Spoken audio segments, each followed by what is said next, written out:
ইমাম সাখাবী রহমতুল্লাহ আলাই, ইমাম সাখাবী রহমতুল্লাহ আলাই আফজালুস সালাত একটা কিতাব আছেন, আফজালুস সালাতের 41 পৃষ্ঠা। ইমাম সাখাবী রহমতুল্লাহ আলাই আফজালুস সালাতের 41 পৃষ্ঠার মধ্যে একটা হাদিস বর্ণনা করেন। ইমাম সাখাবী রহমতুল্লাহ আলাই বর্ণনা করেছেন যে বনি ইসরাইল সম্প্রদায়ের মধ্যে একজন ব্যক্তি সাইয়েদনা মুসা আলাইহিস সালাম, মুসা আলাইহিস সালামের সময় একজন ব্যক্তি বনি ইসরাইলদের সম্প্রদায়, সে লোকেরা তাকে ভালো কাজ করতে দেখে নাই, অসংখ্য দিন সারা বছর যাবত তাকে লোকেরা এক কথায় যাকে বলে ফাসিক, ফাজির, বদকার, গুনাহ খাতার মধ্যে লিপ্ত, লোকেরা জানে না এই ব্যক্তি দ্বারা ভালো কোনো কর্ম হয়েছে কিনা। ফাসিক বলতে যেটা বুঝায়। এক সময়ে এই ব্যক্তির ইন্তেকাল হয়ে গেল। ইন্তেকালের পরে লোকেরা বনি ইসরায়েলের এই ব্যক্তিকে জঙ্গলের মধ্যে, গভীর জঙ্গলের মধ্যে, না কাফন না দাফন না কিছু, গোসলের ব্যবস্থা, একজন বদকার মনে করে মারা গেছে, ওই ব্যক্তিকে তুলে দিয়ে ওই জঙ্গলে দিয়ে ফেলে আসছে। বনি ইসরায়েলের ব্যক্তিরা ওই ব্যক্তিকে জঙ্গলের মধ্যে ফেলে এসেছে, মারা গেছে, যাক জঙ্গলে ফেলে আসছে। আল্লাহ জাল্লা শানুহু সাইয়েদনা মুসা আলাইহিস সালামকে, যেহেতু ওই সম্প্রদায়ের নবী ছিলেন মুসা আলাইহিস সালাম, মুসা আলাইহিস সালামকে আল্লাহ পাক ওহী নাজিল করলেন যে হে আমার নবী মুসা আলাইহিস সালাম, ওই লোকেরা এক ব্যক্তিকে জঙ্গলের মধ্যে ফেলে এসেছেন, আপনি স্বয়ং ওই ব্যক্তির গোসল দিয়ে কাফন দাফনের ব্যবস্থা করুন। একজন নবীর উপর আল্লাহ পাক এই হুকুম জারি করলেন যে আপনি যে তার গোসল এবং কাফন দাফন করার ব্যবস্থা করুন। লোকেরা তাকে জঙ্গলে ফেলে দিয়ে এসেছে। সাইয়েদনা মুসা আলাইহিস সালাম খোঁজ নিয়ে জানতে পারলেন ব্যক্তিটা হলো বদকার, বদকারের কারণে লোকেরা গ্রহণযোগ্যতা না করে তাকে জঙ্গলে ফেলে দিয়ে এসেছে। মুসা আলাইহিস সালাম আল্লাহর দরবারে দোয়া করলেন, আল্লাহ জানতে চাই যে এই ব্যক্তির লোকেরা ভালো কাজও দেখলো না, জঙ্গলে ফেলে দিয়েও আসলো, আপনি যে ওহী নাজিল করলেন এই ব্যক্তিকে এরকম ফজিলত দান করার কোনো কারণ, কি কারণ রয়েছে যে কারণে এই ব্যক্তিকে আপনি গোসলের ব্যবস্থা করার, কাফন দাফনের ব্যবস্থার কথা বলছেন? লোকেরা তো তাকে বদকার বলতেছে, কি কারণে সে আপনার কাছে কবুল হয়ে গেল? আল্লাহ জাল্লা শানুহু সাইয়েদনা মুসা আলাইহিস সালামকে জানালেন যে হে মুসা আলাইহিস সালাম, দেখুন হ্যাঁ সে বদকার ছিল, গুনাহগার ছিল, খাতাকার ছিল, ফাসিক ছিল। তো ওই ব্যক্তি একদিন কি মনে চাইল, একদিন কি তার ইচ্ছা হলো যে আপনার উপরে যে নাজিল করেছি কিতাব তাওরাত, এই ব্যক্তি রাত্রিবেলা কি তার মন চাইল পবিত্র হয়ে সে তাওরাত কিতাবটা খুলল। কেউ জানে না, কিন্তু আল্লাহ তো জানেন। মুসা আলাইহিস সালামকে আল্লাহ জাল্লা শানুহু বলতেছেন, লোকেরা দেখে নাই, আমি আল্লাহ জানি। রাত্রিবেলা কি মন চাইল সে পবিত্র হয়ে তাওরাত কিতাবটা খুলল। কোরআন তো এখনো নাজিল হয়ে নাই, তাওরাত কিতাব আল্লাহর হাবিব আসবেন আরো পরে। আল্লাহ জাল্লা শানুহু মুসা আলাইহিস সালামকে বলতেছেন যে রাত্রিবেলা যখন সে তাওরাত কিতাবটা খুলল, সেই জায়গায় এক জায়গায় নবী মুহাম্মদ রাসূলুল্লাহর নাম মোবারক পেয়ে গেল। আহমদ, আহমদ নামে আল্লাহর হাবিবের নাম তাওরাত কিতাবের মধ্যে আহমদ নামে সেই ব্যক্তি তাওরাত যখন খুলে আল্লাহর হাবিবের নাম মোবারক দেখলো, তার কি মনে চাইল সে একটু তাজিম সহকারে, মোহব্বত সহকারে নামটা পড়লো, ইজ্জত করলো, সেই নামটা তাওরাত কিতাব থেকে নিয়ে একটু চুমু খেয়ে নিল। মুহাম্মাদের সাল্লাল্লাহু তাআলা সাল্লামের যে আহমদ নাম ইসম মোবারক তাওরাত কিতাবের মধ্যে যখন আমার হাবিবের ইসম মোবারককে দেখে সে চুমু খেয়ে নিয়েছে, সে দরুদ পড়ে নিল, আল্লাহর হাবিবের উপরে দরুদ পড়ে নিল, আমি আল্লাহ পাক তার উপরে খুশি হয়ে গেলাম। তার শত বছরের নাফরমানি একদিকে থাকলো, আমার হাবিবের উপরে দরুদ পড়া, তার ইসম মোবারক চুমু খাওয়া, আমি তার গুনাহ খাতাকে মাফ করে দিয়েছি। আপনি যে তার কাফন দাফনের ব্যবস্থা করুন। এই হলো ফাজাইলে দরুদ। এই জন্যে অন্যান্য আমলগুলি ছেড়ে দিলে হবে না। এখানে বলার উদ্দেশ্য হলো যে দরুদের ফজিলতটা কি। আমাদের প্রত্যেক আমলের সাথে অবশ্যই দরুদে পাকের ফজিলত আদায় করতে হবে, দরুদে পাকও পড়তে হবে, আমাদের কোরআন তেলাওয়াত করতে হবে, নামাজ পড়তে হবে, তসবিহ তাহলিল করতে হবে, বাবা মায়ের খেদমত করতে হবে, উস্তাদের আদব করতে হবে, মুরব্বী কিরামদের আদব করতে হবে, সেই সাথে দরুদে পাকও পড়তে হবে। কারণ প্রত্যেক ইবাদতের সাথে আপনার সর্বোপরি দরুদে পাক থাকতে হবে। আপনি যখন দরুদ পড়বেন সেই দরুদের কারণে আল্লাহ পাক আপনার অন্যান্য ইবাদতগুলোও কবুল করে নেবেন। এই হলো ফাজাইলে দরুদ। যে দেখুন একজনের একবার দরুদ পড়ার কারণে সকলের জন্য সেটা নাজাতের ওসিলা হয়ে যায়। সাইয়েদনা আবু বকর সিদ্দিক রাদিয়াল্লাহু তাআলা আনহু, রাসূলের প্রিয় সাহাবী, প্রিয় খলিফা, যিনি আল্লাহর হাবিবের রওজা পাকের সাথী, সাইয়েদনা আবু বকর সিদ্দিক রাদিয়াল্লাহু তাআলা আনহু বলেন যে আল্লাহর নবীর উপরে দরুদ পড়া গুনাহকে এমন ভাবে মুছে দেয়, এমন ভাবে আপনি আমার গুনাহ আছে, এই গুনাহগুলিকে আল্লাহ রসুলের উপরে দরুদ পড়া এই গুনাহগুলিকে এমন ভাবে মুছে দেয় যে সিদ্দিক আকবর রাদিয়াল্লাহু তাআলা আনহু বলেন জ্বলন্ত আগুনের মধ্যে, জ্বলন্ত আগুন জ্বলতেছে, ওই জ্বলন্ত আগুনের মধ্যে ঠান্ডা পানি ঢেলে দিলে যেমন আগুন নিভে যায়। জ্বলন্ত আগুন, ওই আগুনের মধ্যে যদি ঠান্ডা পানি দেন তাহলে কি আগুন জ্বলবে? বন্ধ হয়ে যাবে। জ্বলন্ত আগুনে ঠান্ডা পানি দিলে যেইভাবে আগুন নিভে যায় তেমনি ভাবে নবীর উপরে দরুদ পড়লে গুনাহগুলাকে আল্লাহ মাফ করে দেন। যেভাবে ঠান্ডা পানি আগুনকে নিভিয়ে দেয় তেমনি ভাবে আল্লাহ রসুলের উপরে দরুদ পড়া গুনাহগুলিকে এভাবে ডিলিট করে দেয়। যে হযরতে মিশতাহ একজন বুজুর্গ, উনি আল কুরবাতুল ইবনে বাশকুয়াল 66 পৃষ্ঠা হাদিস নাম্বার 63 নম্বর এই কিতাবের হাদিস তিনি বর্ণনা করেছেন। ওই বুজুর্গ বলেন যে আমি মিশতাহ নামে একজন ব্যক্তির নাম হলো মিশতাহ, তিনি বলেন মিশতাহ নামে এক ব্যক্তিকে ওফাতের পরে ওনাকে আমি স্বপ্ন দেখলাম। একজন ব্যক্তি ওফাত হয়েছেন, ওই ব্যক্তির নাম হলো মিশতাহ। উনাকে আমি স্বপ্ন দেখলাম, স্বপ্ন দেখে আরজ করলাম যে হুজুর আল্লাহ পাক আপনার সাথে কেমন আচরণ করলেন, আপনি তো ওফাত হয়ে গেলেন, আল্লাহর দরবারে আপনার কি ফয়সালা হলো? সেটা কি ফয়সালা হলো? এটাই যে আল্লাহ পাক জবাবে বললেন, আল্লাহ পাক আমার ফয়সালা করলেন, তিনি বলেন জবাবে যে আল্লাহ পাক আমাকে ক্ষমা করে দিয়েছেন, আমার যা কিছু ছিল বিষয় এগুলো থেকে আল্লাহ পাক আমাকে ক্ষমা করে দিয়েছেন। ওই বুজুর্গ বলেন যে হুজুর আপনাকে আল্লাহ পাক ক্ষমা করে দিলেন, সেটা কিভাবে ক্ষমার ফয়সালা হলো, এটার কারণটা একটু আমাদেরকে জানান। তিনি বলেন, ওই মিশতাহ নামের বুজুর্গ বলেন আমি একবার হাদিস শরীফের অনেক বড় একজন আলেম, যিনি এলমে হাদিসের জ্ঞান রাখেন, এলমে হাদিসের একজন বড় আলেম মুহাদ্দিস, ওনার কাছে আমি একদিন গেলাম। যাওয়ার পরে বললাম হুজুর আমাকে আপনি হাদিসে পাক থেকে সনদ সহ একটা হাদিস লিখে দেন, একটা হাদিস আমাকে আপনি সনদ সহ লিখে দেন।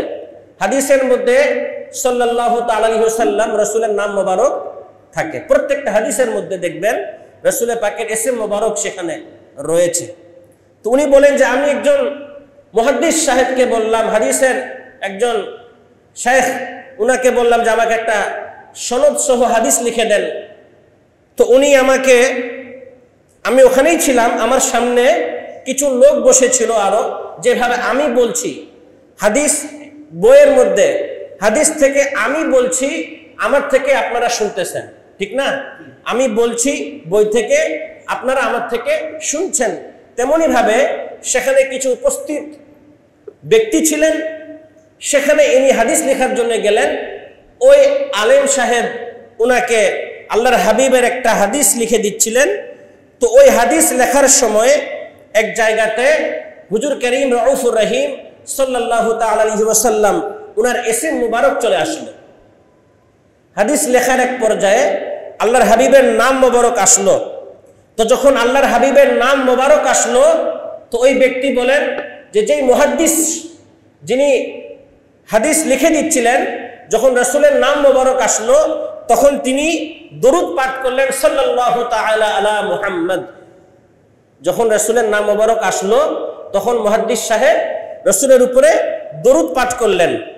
ওই মুহাদ্দিস সাহেবের দরুদ পাঠ করা দেখে আমিও উচ্চ স্বরে দরুদ পাঠ করলাম সাল্লাল্লাহু তাআলা আলা মুহাম্মদ।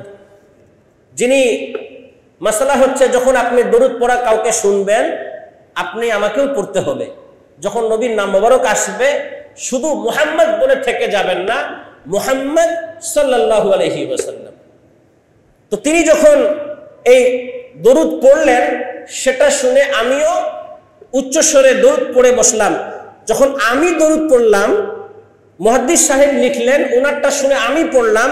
আমার শোনাতে ওইখানে যত লোক সেখানে বসেছিল, এই দরুদ পড়ার কারণে সমস্ত লোকেরাও আল্লাহর হাবিবের উপরে দরুদ পড়ে উঠলো সাল্লাল্লাহু তাআলা আলা মুহাম্মদ সাল্লাল্লাহু আলাইহি ওয়াসাল্লাম। জানেন আপনি আমি দরুদ পড়লে কি ফায়দা হবে? আপনি যদি আরেকজনের শুনেও পড়েন তো খালি যাবেন না।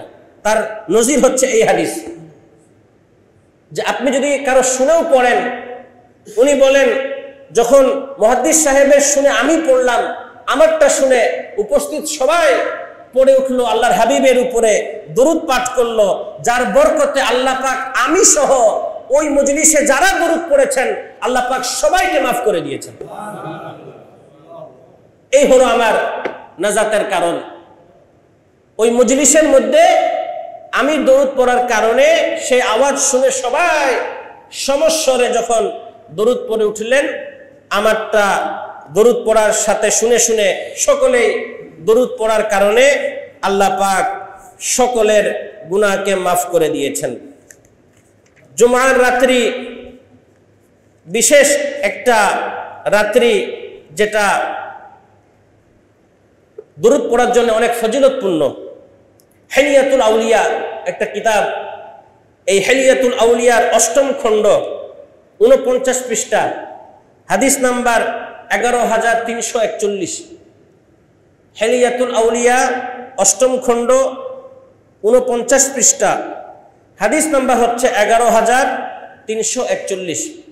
এই হাদিসের মধ্যে আল্লাহ রাসূল সাল্লাল্লাহু আলাইহি ওয়াসাল্লাম ইরশাদ করেছেন, বলেছেন, আল্লাহ নবী সাল্লাল্লাহু আলাইহি ওয়াসাল্লাম বলেন, যেই ব্যক্তি জুমার দিন, আবারও বলি বৃহস্পতিবার মাগরিবের পর থেকে জুমার রাত্রি ধরা হয়, আর যেটা কালকে আগামী দিন থাকবে জুমার, ওটা জুমার দিন, আজকে জুমার রাত্রি। তো আল্লাহর হাবিব সাল্লাল্লাহু আলাইহি ওয়াসাল্লাম হাদিসের মধ্যে বলেছেন, যেই ব্যক্তি জুমার দিনে যেই ব্যক্তি ১০০ বার আমি নবীর উপরে দরুদ পাঠ করবে, জুমার দিন যেই ব্যক্তি আল্লাহর হাবিবের উপরে ১০০ বার দরুদ পাঠ করবেন, কিয়ামতের দিন, এটা তো আমরা আকীদা রাখি যে হাসরের দিন আমরা সবাই উঠব, এক জায়গায় জমা হব, হাসরের দিন আমরা যাব, জমা হব সেখানে।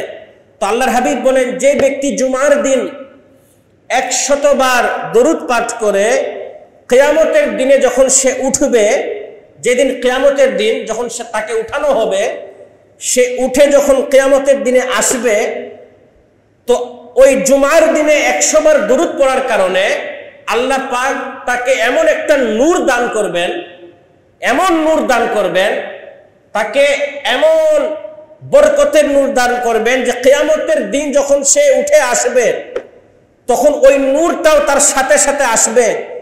সেই নূরটা কেমন নূর আল্লাহ পাক তাকে দান করবেন? যেই নূরটা আল্লাহ পাক তাকে দান করবেন, সেই নূরটা সমস্ত সৃষ্টির মধ্যে যদি, সমস্ত সৃষ্টি জগতের মধ্যে যদি ওই নূরটাকে বন্টন করে দেওয়া হয় তাও শেষ হবে না। আল্লাহর হাবিব বলেন হিলিয়াতুল আউলিয়ার মধ্যে 8ম খণ্ড হাদিস এসেছে যে কিয়ামতের দিন আমি আপনি যদি উঠি, জুমার দিনে যদি 100 বার দরুদ পড়ে রাসূল পাকের কোন উম্মত, সে যখন হাশরের ময়দানে আসবে তার সাথে আল্লাহ পাক এমন একটা নূর দিয়ে দিবেন যে যখন সে হাশরে উঠে আসবে তার সাথে এমন একটা নূর আসবে যে ওই নূরটা যদি সমস্ত সৃষ্টি জগতের মধ্যে বন্টন করে দেওয়া হয়, সবাইকে একটু একটু করে যদি ভাগ করে দেওয়া হয়, তাও সে নূর শেষ হবে না। সেই নূরটা সকলের বন্টনে ভাগ পাওয়ার জন্য যথেষ্ট হবে। আল্লাহ রাসূল বলেন যে ওই নূরটা যদি তামাম সৃষ্টি জগতের মধ্যে বন্টন করা হয় তাহলে সবার জন্য সেই নূরটা যথেষ্ট হবে। একটা নূর থেকে বন্টন করতে করতে তামাম সৃষ্টি জগৎ পেয়ে যাবে। তার মানে আল্লাহ পাক তাকে কি পরিমাণ নূর দান করবেন জুমার দিনে 100 বার দরুদ পড়ার কারণে, হাশরের দিনে যখন সে উঠবে এই নূরটা সেদিন তাকে তার সাথে দিয়ে দেওয়া হবে। আল্লাহ পাক যেন আমাদেরকে সেই নূরটা দান করুন। আল্লাহ পাক যেন আমাদেরকে দরুদে পাক পড়ার তৌফিক দান করুন। এরপরে দেখুন আরেকটা হাদিসের মধ্যে বর্ণনা রয়েছে, দরুদের একটা কিতাব তাজকিরাতুল ওয়াইজিন, তাজকিরাতুল ওয়াইজিনের 87 পৃষ্ঠা এবং মাওয়াইজে রেজবিয়া,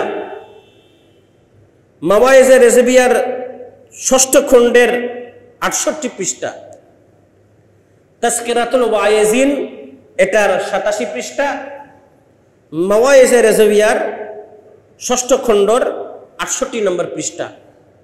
এখানে একটা বর্ণনা এসেছে যে দরুদ পাঠকারীর জন্য সমগ্র সৃষ্টির মধ্যে যা আছে, সমগ্র সৃষ্টি দরুদ পড়নেওয়ালার উপরে সমগ্র সৃষ্টি তার জন্য দোয়া করে।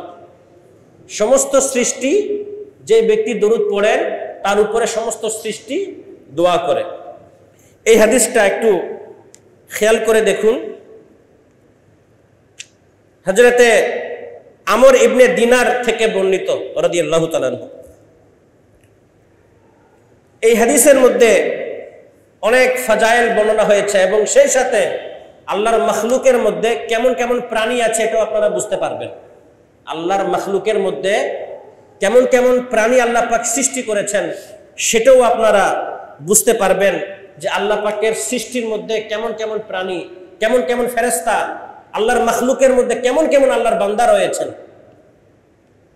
হযরত আমর ইবনে দিনার রাদিয়াল্লাহু তাআলা বর্ণনা করেন, হুজুর সাল্লাল্লাহু তাআলা আলাইহি ওয়াসাল্লাম বলেছেন, ইরশাদ করেছেন, কোন বান্দা যখন মহব্বতের সাথে আমি নবীর উপরে দরুদ পাঠ করে, যখন আমার কোনো উম্মত যখন মহব্বতের সাথে দরুদ পড়ে, তখন ওই দরুদ শরীফ তার মুখ থেকে বের হয়ে অনেক দ্রুত গতিতে পৃথিবীর পূর্ব থেকে পশ্চিম এই সমস্ত উত্তর থেকে দক্ষিণ সহ সমস্ত জল এবং স্থলে ভ্রমণ করতে থাকে। যখন কোনো ব্যক্তি দরুদ পড়েন, আল্লাহর হাবিব বলেন যে আমার কোনো উম্মত যখন মহব্বতের সাথে আমার উপরে দরুদ পড়ে, তখন সেই দরুদটা জবান থেকে বের হয়ে পূর্ব পশ্চিম উত্তর দক্ষিণ জল স্থল পানি শূন্য সব কিছু সমস্ত জায়গার মধ্যে ভ্রমণ করতে থাকে এবং ওই ব্যক্তির উচ্চস্বরে আওয়াজ করে ওই দরুদটা নিজের থেকে বলে, আমি সেই দরুদ যাকে অমুকের ছেলে অমুক ইবনে অমুক তার সন্তান যেই ব্যক্তি দরুদ পড়েছেন, সেই দরুদটা ঘোষণা দিয়ে যায় যে আমি অমুকের সন্তান অমুকের দরুদ যেই ব্যক্তি আমাকে আল্লাহর হাবিবের উপরে পাঠ করেছে। অতঃপর পৃথিবীর প্রত্যেকটা বস্তু পৃথিবীর ওই ব্যক্তির জন্য মাগফিরাত এবং রহমতের দোয়া করতে থাকে। যে দরুদ পড়েছে, যে ব্যক্তি দরুদ পড়েছেন তার জন্য সমস্ত বস্তু মাগফিরাত এবং রহমতের দোয়া করতে থাকেন। এরপরে আল্লাহ জাল্লা শানুহু ওই দরুদ থেকে, আল্লাহর হাবিব বলেন যে ওই দরুদ থেকে আল্লাহ পাক একটা পাখি সৃষ্টি করেন। পাখি, একটা পাখি আল্লাহ পাক সৃষ্টি করেন। যে দরুদ পড়া হয়, এই দরুদ শরীফ দিয়ে আল্লাহ পাক একটা পাখি সৃষ্টি করেন। সেই পাখিটা কেমন? এই পাখির যার 70,000 পাখা থাকবে। সুবহানাল্লাহি ওয়া বিহামদিহি। কত পাখা? 70,000। ওই দরুদ দিয়ে আল্লাহ পাক যে পাখি তৈরি করেন, সেই পাখির 70,000 পাখা থাকে। আচ্ছা, আর প্রত্যেক পাখাতে 70,000 করে আরো পালক থাকবে। তাসকিরাতুল ওয়াইজিন মাওয়াইজে রেজিয়ার সূত্র এনে এই কিতাবের মধ্যে উল্লেখ করা হয়েছে যে প্রথমত একটি পাখি, সেই পাখির 70,000 পাখা, সে প্রত্যেক পাখাতে আবার 70,000 করে পালক থাকবে।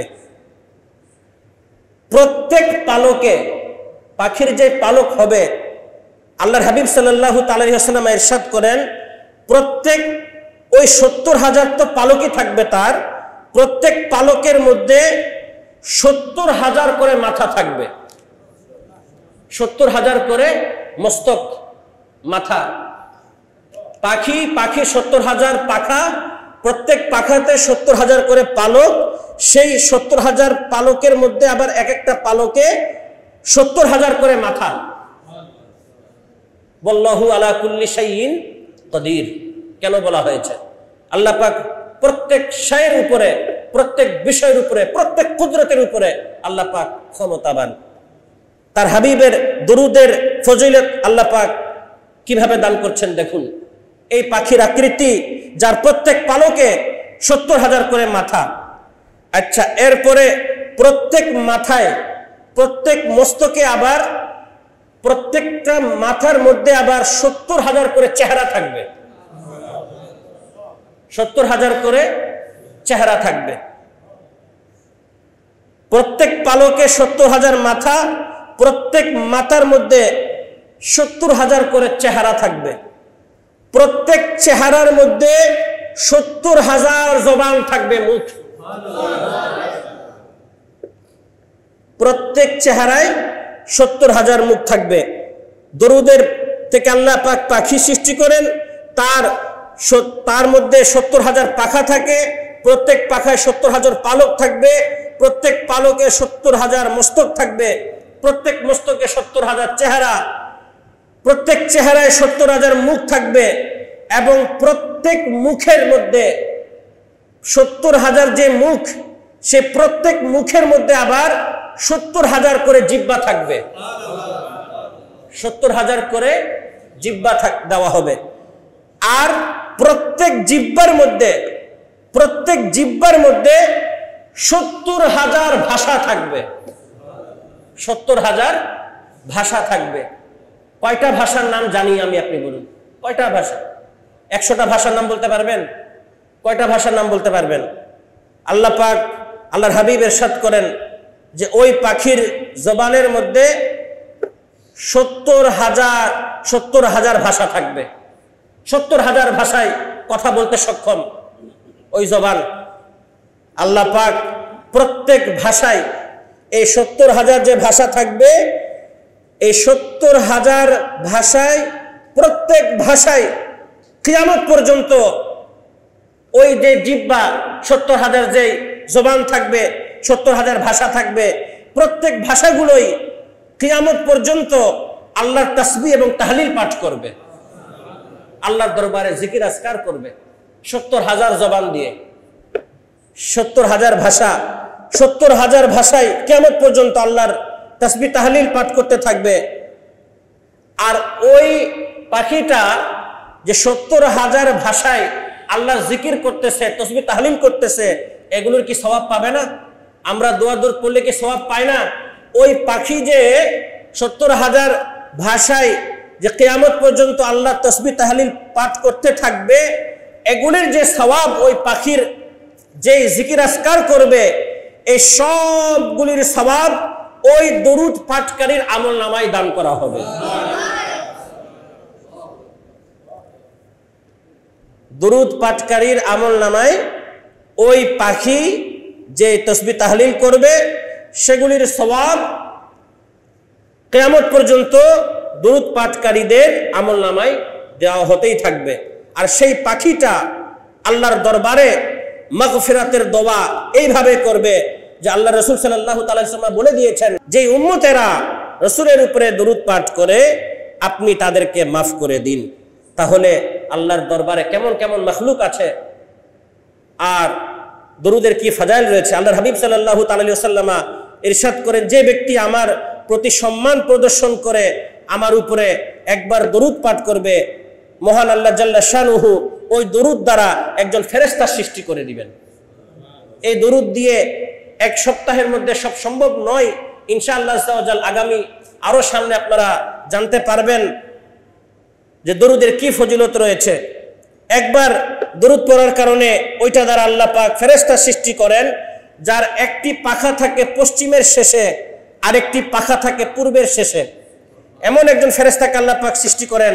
এরপর আল্লাহ তাআলা বলেন, হে ফেরেশতা, তার পাখা থাকে পূর্ব পশ্চিমের শেষে এবং তার পা যে ঠেকেছে 7 তবক জমিনের নিচে, যে তার পা 7 স্তর জমিন, আমরা জানি 7 আসমান 7 জমিন, 7 জমিনের নিচে ওই ফেরেশতার পা আর ওই ফেরেশতার মাথা যে ঠেকেছে আল্লাহ পাকের আরশে আজিমের নিচে। আরশে আজিমের নিচে যে তার মাথা, অর্থাৎ তার মাথার উপরে আরশে আজিম আর পা গেছে 7 তবক জমিনের নিচে।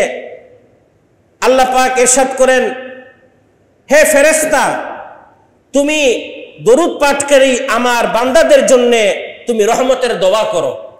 ওই ফেরেশতার অন্য কোনো আমল নাই, আল্লাহ পাক ওনাকে ডিউটি দিয়েছেন এটাই যে তুমি আল্লাহর হাবিবের উপরে যেই উম্মতেরা দরুদ পড়বে তোমার ডিউটি এটাই যে তুমি দরুদ পড়নেওয়ালাদের জন্য আল্লাহর দরবারে রহমতের দোয়া করবে। যেভাবে সে আমার প্যারা হাবিব রাসূল পাকের উপরে দরুদ প্রেরণ করেছে, আর ওই ফেরেশতা কিয়ামত পর্যন্ত দরুদ পড়নেওয়ালাদের ব্যক্তিদের উপরে রহমতের দোয়া করতে থাকবেন। আল্লাহ পাক আমাদেরকে আল্লাহর হাবিবের উপরে বেশি বেশি করে দরুদ পড়ার তৌফিক দান করুন। ইনশাআল্লাহ আল্লাহ আগামী সপ্তাহে আমরা ফাজাইলে দরুদের আরো আলোচনা শুনবো ইনশাআল্লাহ। আল্লাহ পাক আমাদেরকে তৌফিক দান করুন, বলুন আমিন। ওয়া আখিরু দাওয়ানা আনিল হামদুলিল্লাহি রাব্বিল আলামিন। আসসালামু আলাইকুম ওয়া রাহমাতুল্লাহ।